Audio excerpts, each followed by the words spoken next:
Merci beaucoup. Salam alaikum, j'espère que vous allez tous bien. Alors, merci à Canon Ores Médical pour l'invitation. C'est la première fois que je viens. Je suis l'intrus, le profane, tout ce que vous voulez. J'accepte tous les châtiments possibles et tout le bizutage possible du monde. Voilà.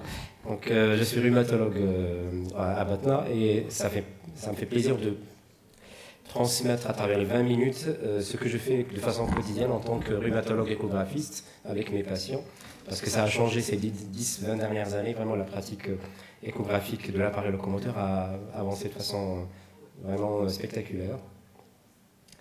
Alors, là, vous avez les principales affections rhumatologiques en termes de prévalence. Et vous voyez qu'en bleu, il y en a celles qui nécessitent un suivi et un diagnostic, un suivi, voire même l'aide de l'échographie dans les gestes thérapeutiques de façon très routinière. Donc vous voyez que la moitié à peu près des affections rhumatismales les plus prévalentes nécessitent un examen échographique, soit au début, soit au cours du suivi, soit pour juger de l'efficacité ou de la guérison. Et enfin, pour guider un geste, comme vous savez, nous sommes les champions des infiltrations, et les infiltrations sont devenues quasi obligatoirement faites sous contrôle échographique maintenant. Donc voilà, donc globalement, on utilise la sonde échographique, que ce soit dans le volet diagnostic et de suivi des affections les plus prévalentes, principalement articulaires mais aussi tendineuses, mais aussi donc pour guider nos traitements, et je vais en parler à la fin de mon exposé.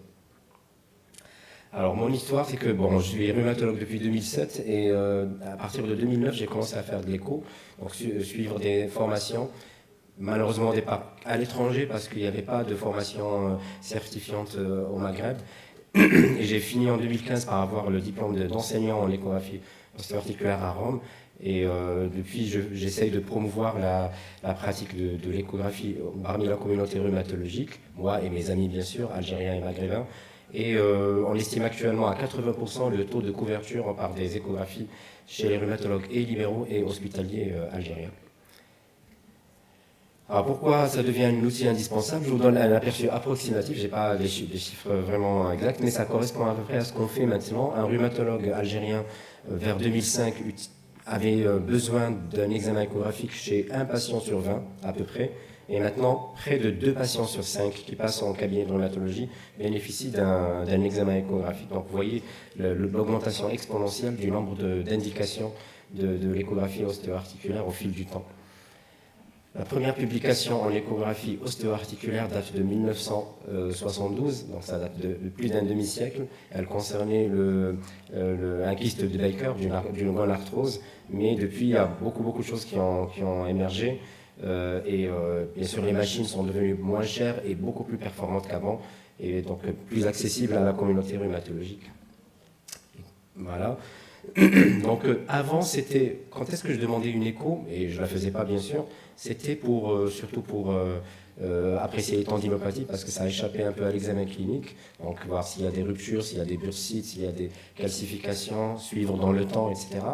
Mais au fil des années, les indications vraiment se sont élargies, et s'il y a une maladie qui a vu le nombre d'examens échographiques exploser et devenir indispensable, c'est bien la polyarthrite rhumatoïde, puisqu'on a besoin d'un examen échographique dans tous les volets de la maladie, à la fois diagnostic, de suivi, d'efficacité thérapeutique et même de guidage du traitement. Et pourquoi on a choisi l'écho? Parce qu'elle permet de montrer tout ce dont on a besoin pour apprécier à la fois l'activité de la maladie à travers l'inflammation et la sévérité structurelle, les déformations à travers les lésions structurelles. Nous avons 4 lésions principalement. Les lésions inflammatoires, c'est l'épanchement intra-articulaire et l'hypertrophie synoviale qui peut prendre le Doppler.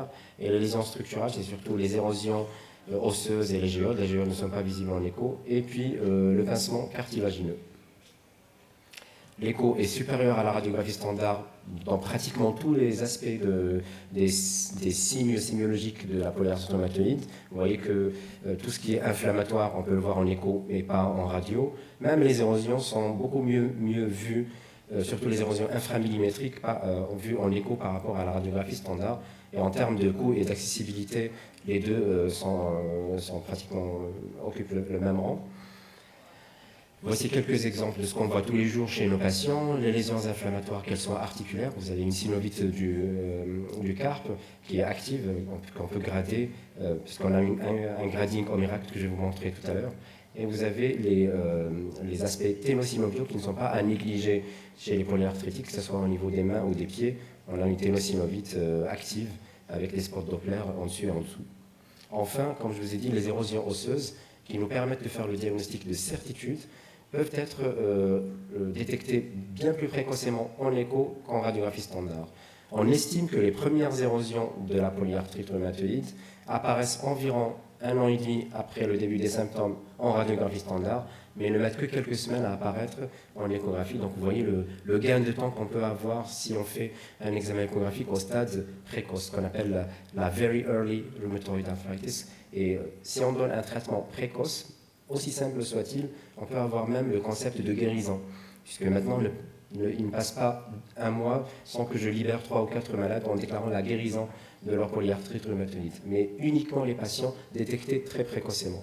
Les patients chez qui je diagnostique une PR après 1 année ou 2 années d'évolution, c'est bien sûr des patients malheureusement qui vont en souffrir pendant le restant de leur vie. Et là, donc, l'écho s'est incrusté dans toutes les facettes de la prise en charge de la PR, que ce soit le diagnostic positif et différentiel, mais aussi l'établissement d'un pronostic sévérité et le suivi sous traitement de la maladie. Ça nous permet en quelques minutes maximum d'éliminer les diagnostics différentiels tels que le rhumatisme psoriasique qui peut cliniquement simuler de façon spectaculaire la polyarthrite rhumatoïde. Ça nous permet d'éliminer aussi l'arthrose qui est très fréquente, l'arthrose digitale, et aussi d'autres diagnostics différentiels, les maladies microcristallines telles que la goutte précoce et bien la chondrocalcinose. Tout ça, c'est accessible lorsqu'on scanne la main, le genou ou bien l'avant-pied, sans avoir à demander toute une batterie d'examens biologiques, d'examens radiographiques, scanographiques, etc. Une fois posé le diagnostic positif et éliminé les diagnostics différentiels, l'échographie nous permet aussi de dire si la PR est sévère ou pas sévère. Parce que si elle est sévère, je donne des immunosuppresseurs. Si elle n'est pas sévère, je donne des immunomodulateurs type plaquenil ou sulfasalazine.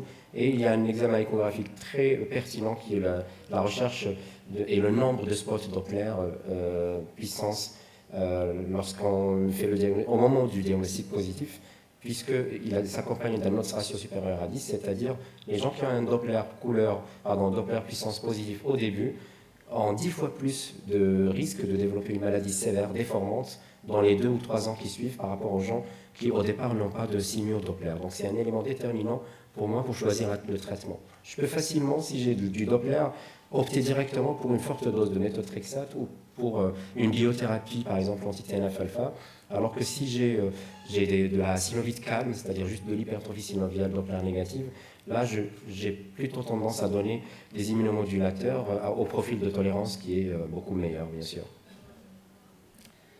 Alors, comment on apprécie le degré de la synovite?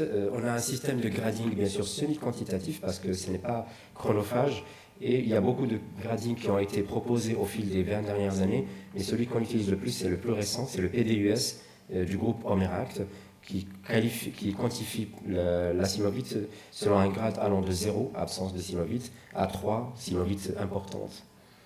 Et ces deux volets, importance de la synovite, s'apprécient à la fois en mode B, en quantifiant l'épanchement et l'hypertrophie synoviale, ou bien en mode B, en comptant le nombre et la diffusion des spots Doppler. Donc vous avez un grade 0 pour le poignet, un grade 1 avec quelques petits spots ne dépassant pas 3 ou 4, un grade 2 avec une synovite moyenne mais n'occupant pas plus de 50% du champ, et un grade 3, c'est le grade ultime, avec des spots qui dépassent 50% de la surface de notre synovite. Ça, c'est important à rapporter parce qu'une synovite qui passe d'un grade 3 à un grade 2, ou bien d'un grade 2 à un grade 1, après quelques semaines ou quelques mois, est un gage d'efficacité thérapeutique. La question à laquelle qui est la plus sujette au débat en rhumatologie, en fait, c'est le nombre d'articulations à évaluer de façon systématique. Ça, par contre, il n'y a pas vraiment de réponse standard et fiable, puisqu'il y a beaucoup de propositions, comme vous voyez, mais la communauté scientifique s'accorde sur le fait qu'il faut choisir un nombre restreint d'articulations à scanner.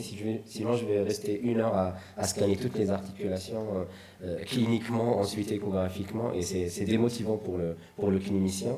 Donc les scores qu'on fait le plus actuellement, c'est les scores à 6 et 7 articulations, mais qu'on doit répéter chaque fois. C'est-à-dire chaque clinicien doit adopter un score. Il ne faut pas changer de score au fil du temps ou d'un patient à l'autre, mais il faut adopter un seul score et l'appliquer dans toute sa consultation afin d'assurer un suivi dans le temps.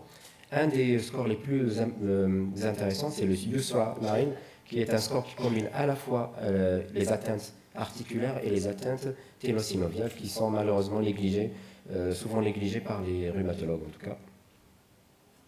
Et enfin, pour l'APR, pour clore le chapitre de l'APR, nous disposons actuellement depuis 2017 d'un certain nombre d'algorithmes pratiques qui nous disent quand est-ce qu'on doit faire une écho et quand est-ce qu'on doit prendre une décision quant à l'initiation d'un traitement, à son switch, hop, et bye bye.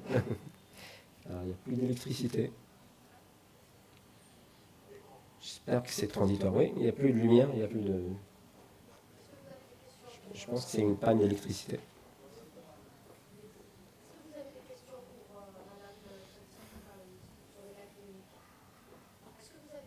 Est-ce qu'il y a des questions pour Madame Tahraoui? Oui, bien sûr.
Parce qu'en fait, sur les images du scanner, il avait l'air d'être intramural, c'est-à-dire à l'intérieur de la paroi digestive. Ah, c'était ça, à l'intérieur de la paroi.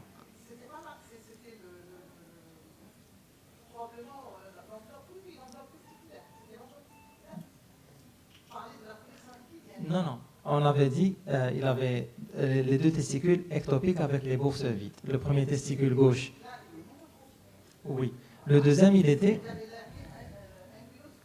Oui, à gauche. Oui. Testiculaire.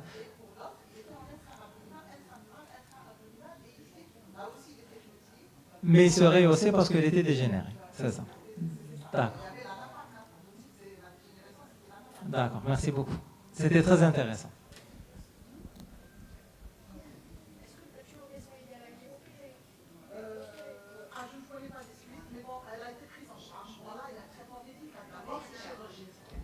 Est-ce qu'il y a d'autres questions? Endométriose, malformation artério-veineuse. Est-ce qu'il y a des questions sur la malformation artério-veineuse? Il y avait quoi aussi? La tumeur d'Esmoïde.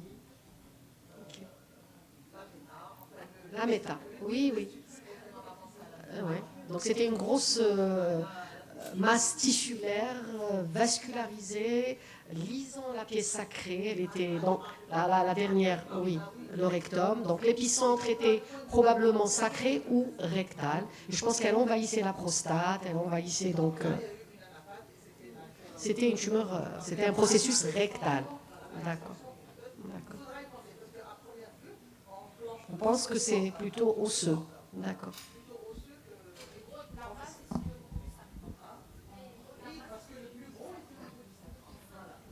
Pardon. J'en reviens à l'endométriose.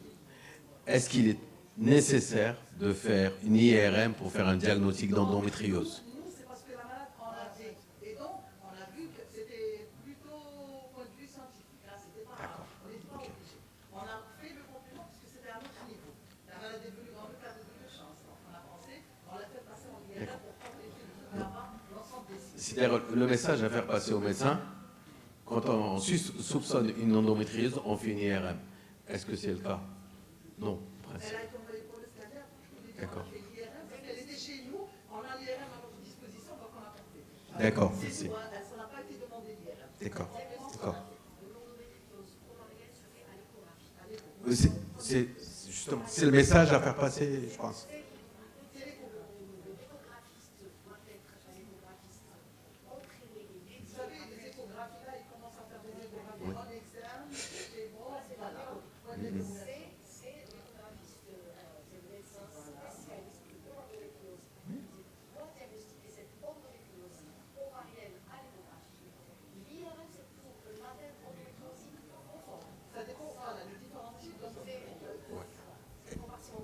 Et le mapping en préopératoire.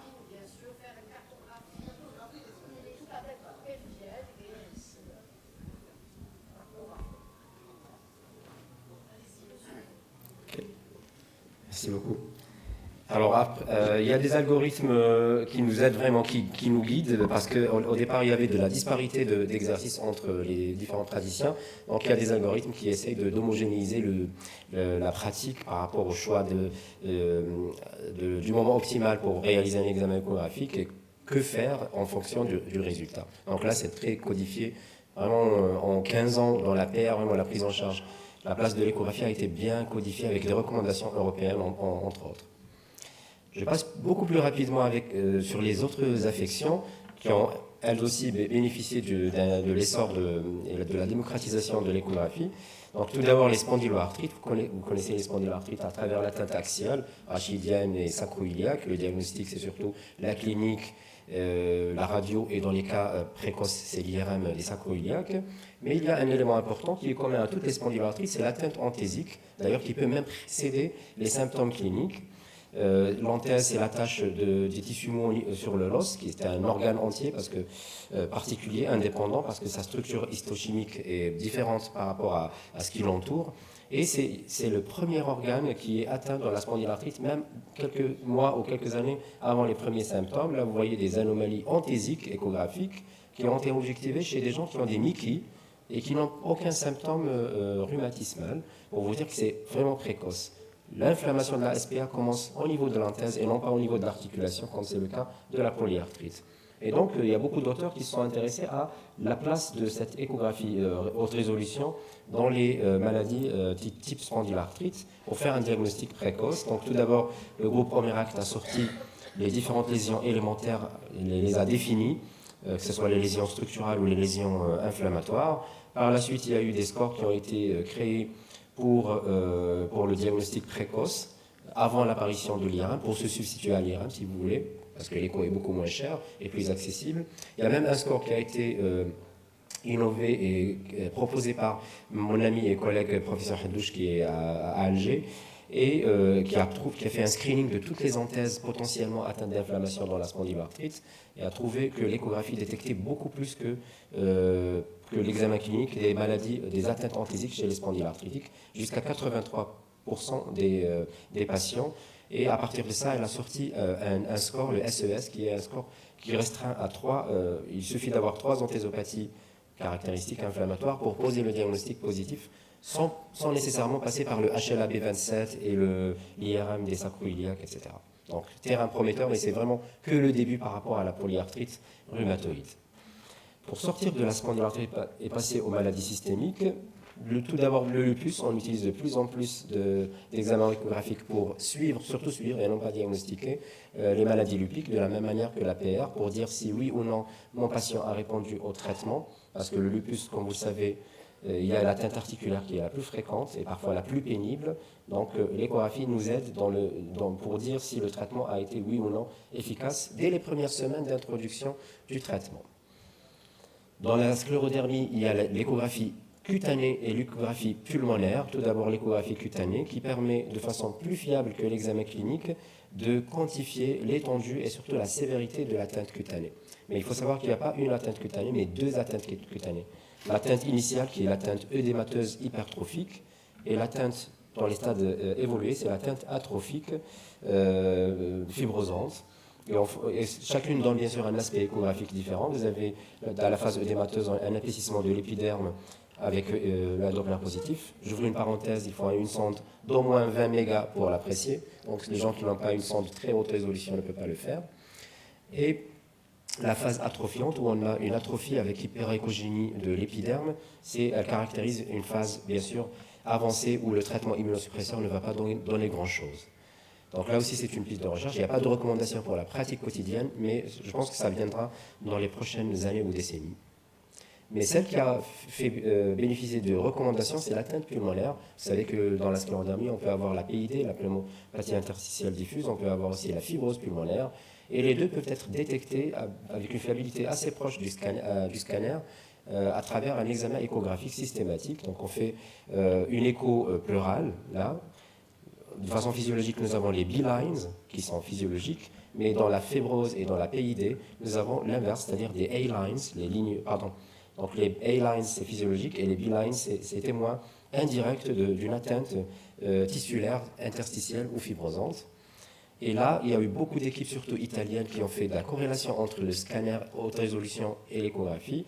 Et en choisissant des sites particuliers, 3 en fait, 3 sites qu'on voyait là, 2 sites au niveau de l'hémithorax droit et un site au niveau de l'hémithorax gauche. Et à travers un score, on arrive à avoir une fiabilité quasi proche, de façon assez fiable au scanner, avec une spécificité de près de 90%. Donc dans les pays à faible revenu, ou là où il y a l'accès au scanner qui est un peu défaillant, enfin difficile, on peut se substituer en réalisant une échographie à condition que ce soit faite par des mains entraînées, bien sûr. Le syndrome sec, que vous connaissez, le syndrome de Gougerot-Sjogren, là, l'échographie des glandes salivaires a réussi, durant les 10 dernières années, à se substituer complètement à la biopsie des glandes salivaires que je faisais de façon routinière il y a 20 ans et que je fais quasiment plus maintenant. J'ai fait une seule durant les 10 dernières années, vous voyez, donc ça a pratiquement disparu.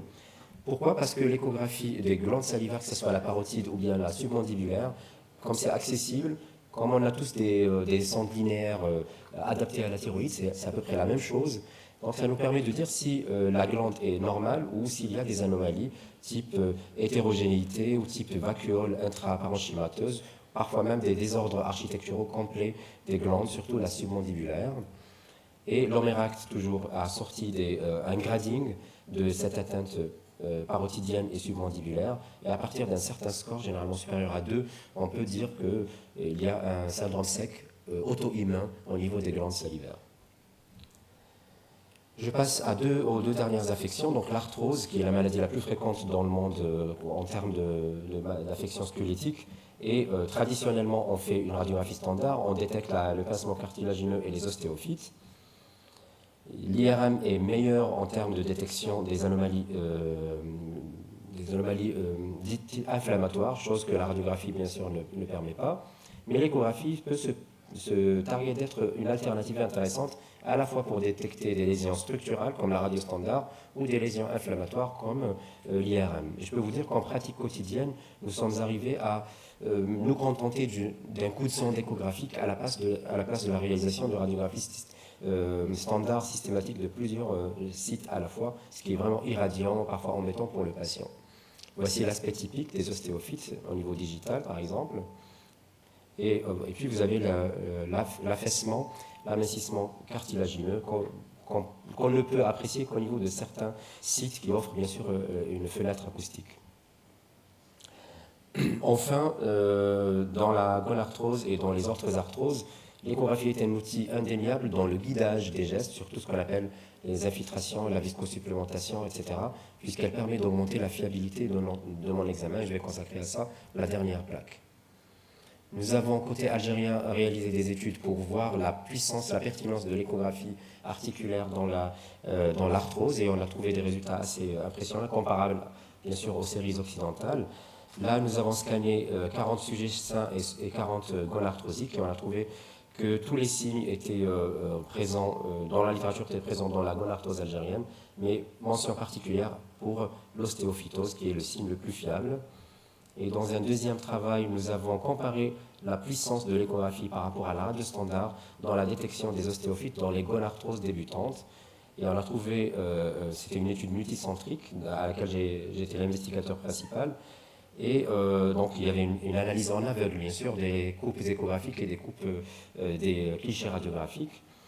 Voici quelques exemples d'ostéophytes, la gigantesque, la modérée et la minuscule inframillimétrique.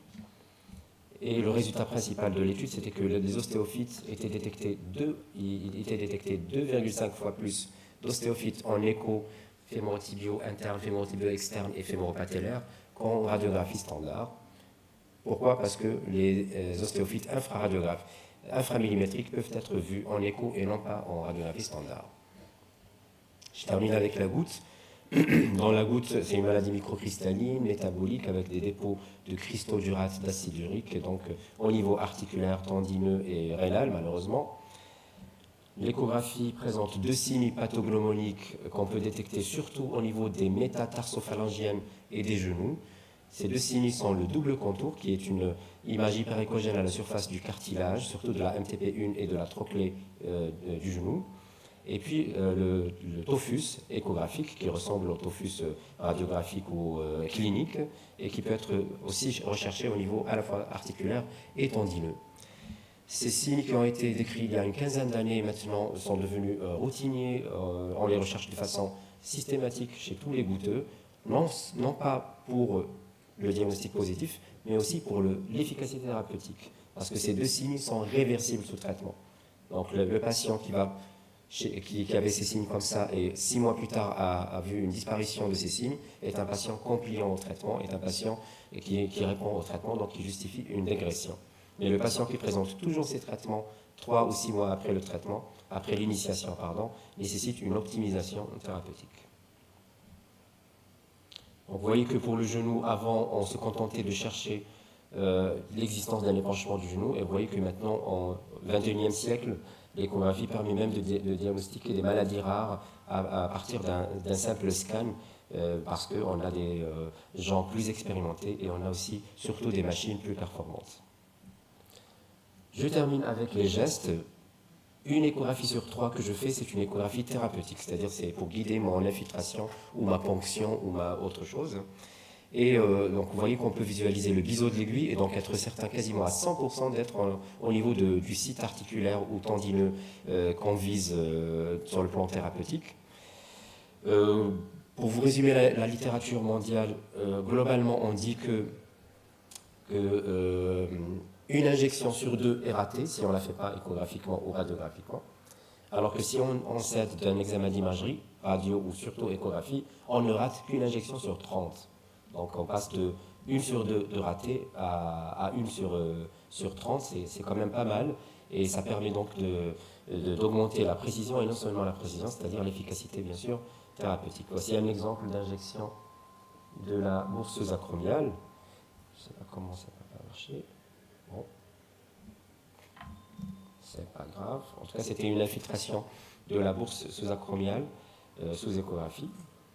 Donc tout ce que vous imaginez, articulation, tendon, que ce soit profond ou superficiel, peut être accessible à l'échographie, que ce soit l'injection de plasma, l'injection de corticoïdes ou l'injection d'acide hyaluronique. Donc pour conclure, en espérant que je n'ai pas trop débordé sur mon temps, vous voyez que la pratique rhumatologique est modifiée au cours de ces 10-15 dernières années. L'échographe devient un outil indispensable, c'est le stéthoscope maintenant du rhumatologue, presque au même rythme, au même type que l'utilisation de l'écho chez le gynécologue ou le cardiologue. La courbe d'apprentissage, en revanche, est très très longue. Moi, il m'a fallu peut-être 4 ou 5 ans pour devenir vraiment à l'aise en examen échographique, diagnostic et thérapeutique.